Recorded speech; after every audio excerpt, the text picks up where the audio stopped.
Dando sequência ao estudo do Evangelho de Jesus Cristo segundo Marcos, estamos aqui no capítulo 6, os versos de 14 até o 29, que diz assim: O rei Herodes ouviu falar dessas coisas, pois o nome de Jesus havia se tornado bem conhecido.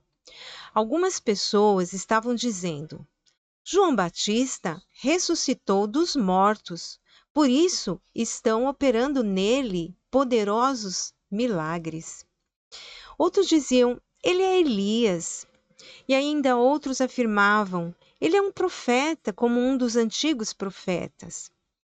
Mas quando Herodes ouviu essas coisas, disse: João, o homem a quem decapitei, ressuscitou dos mortos. Pois o próprio Herodes tinha dado ordens para que prendessem João, o amarrassem e o colocassem na prisão, por causa de Herodias, mulher de Filipe, seu irmão, com a qual se casara. Porquanto João dizia a Herodes: Não te é permitido viver com a mulher do teu irmão. Assim, Herodias o odiava e queria matá-lo. Mas não podia fazê-lo, porque Herodes temia João e o protegia, sabendo que ele era um homem justo e santo, e quando o ouvia ficava perplexo. Mesmo assim, gostava de ouvi-lo. Finalmente, Herodias teve uma ocasião oportuna.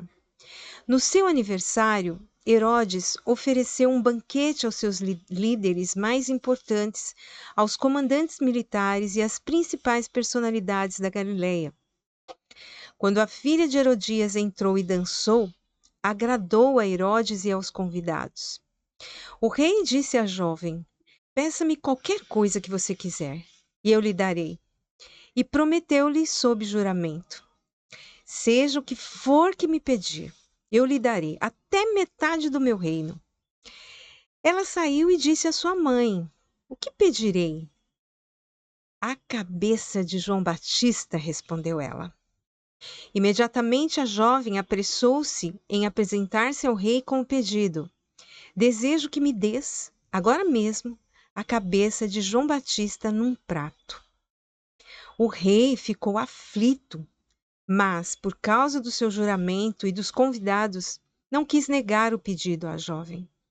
Enviou, pois, imediatamente um carrasco com ordens para trazer a cabeça de João.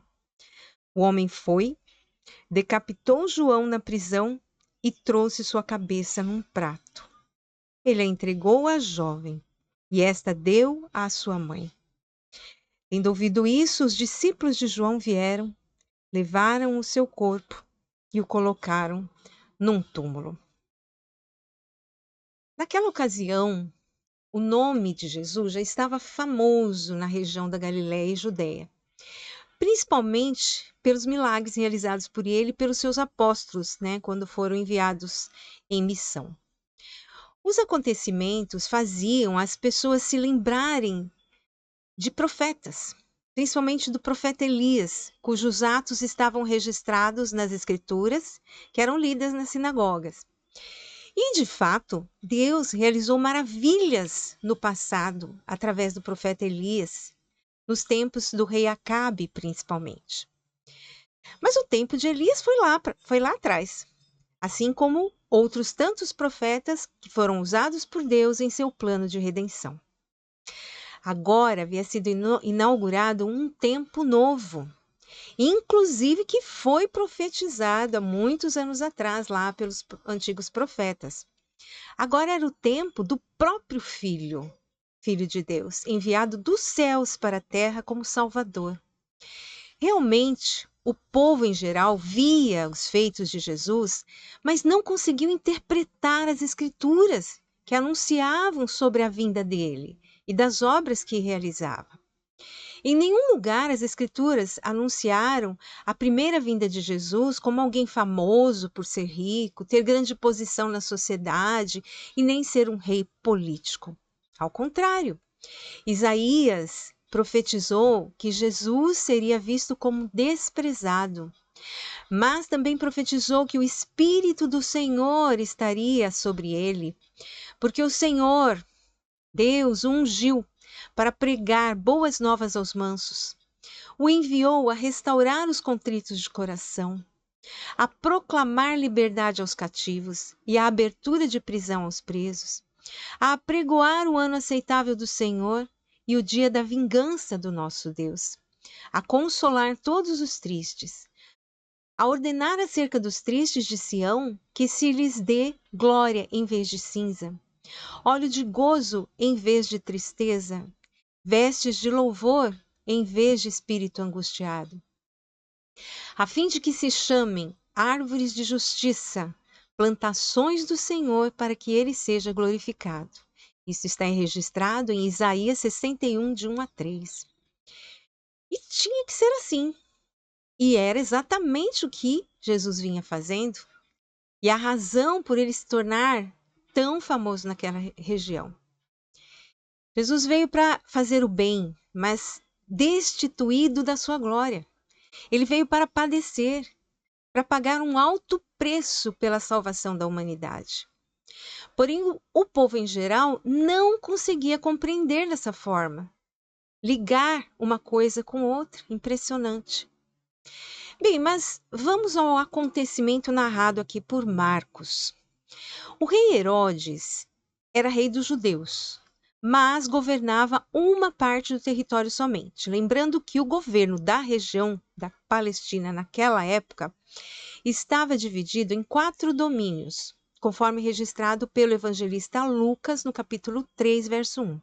A saber, Pôncio Pilatos, romano, governava a Judéia. Herodes Antipas governava a Galiléia. O irmão dele, Filipe, a Itureia e Traconites.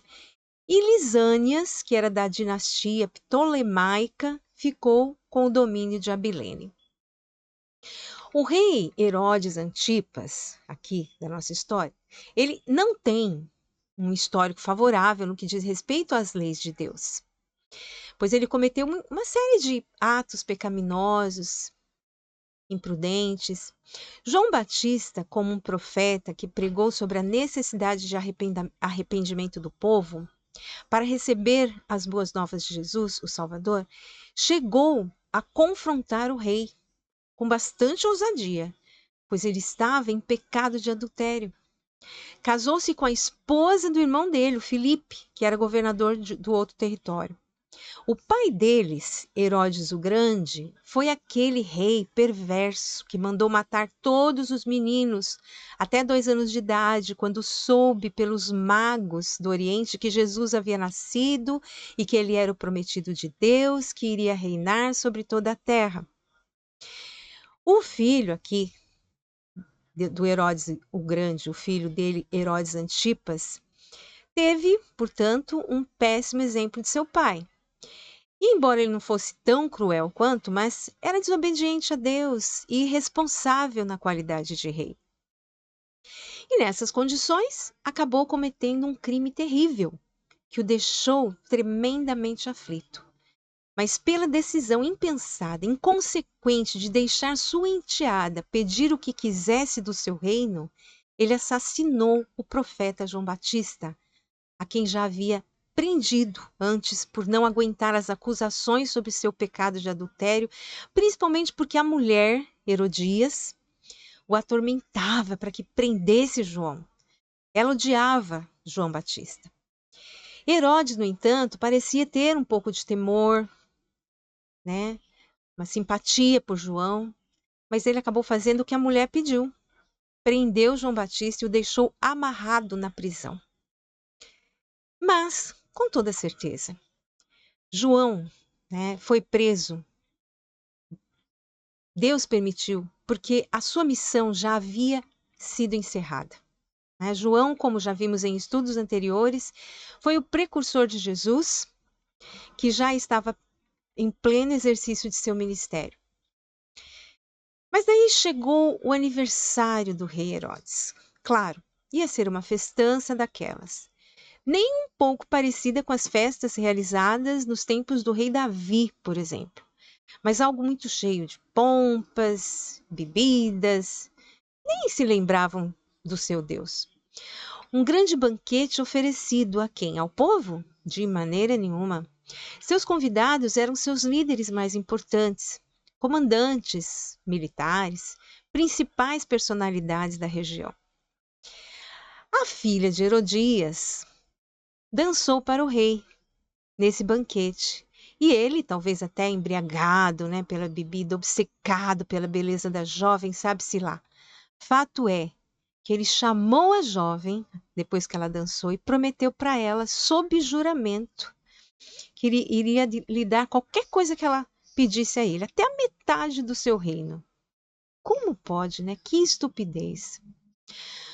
O juramento de um rei, ainda mais feito na presença de tantas testemunhas importantes, não poderia ser quebrado. Ele não quis nem saber, foi abrindo o jogo ali para a filha de Herodias. O que ela fez? Ela foi lá pedir sugestão para a mãe, né?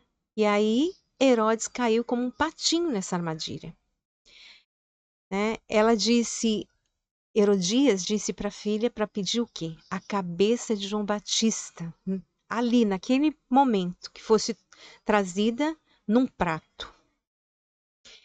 E assim, o profeta precursor de Jesus, que cumpriu cabalmente sua missão, foi morto por uma decisão injusta e estúpida. João Batista, na verdade, apesar de morto, ele ficou bem, porque foi obediente a Deus, cumpriu sua missão sem reservas. E naquele dia do aniversário do rei Herodes, João deixou a terra e foi recebido no paraíso com muita honra.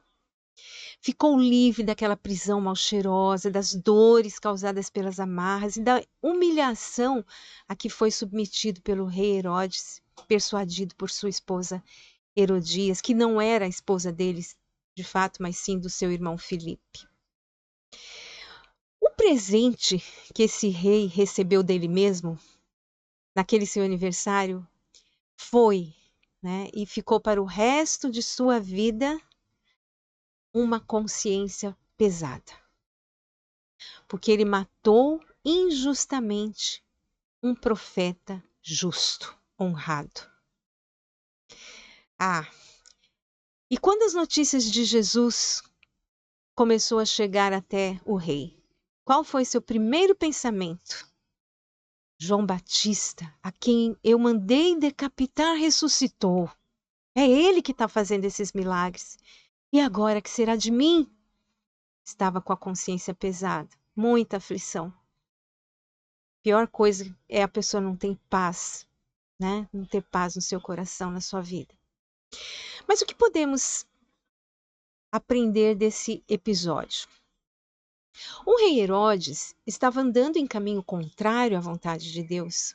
Cometeu tantas iniquidades. Como rei do povo judeu, ele deveria ser fiel, cumpridor da lei. Mas claramente não era.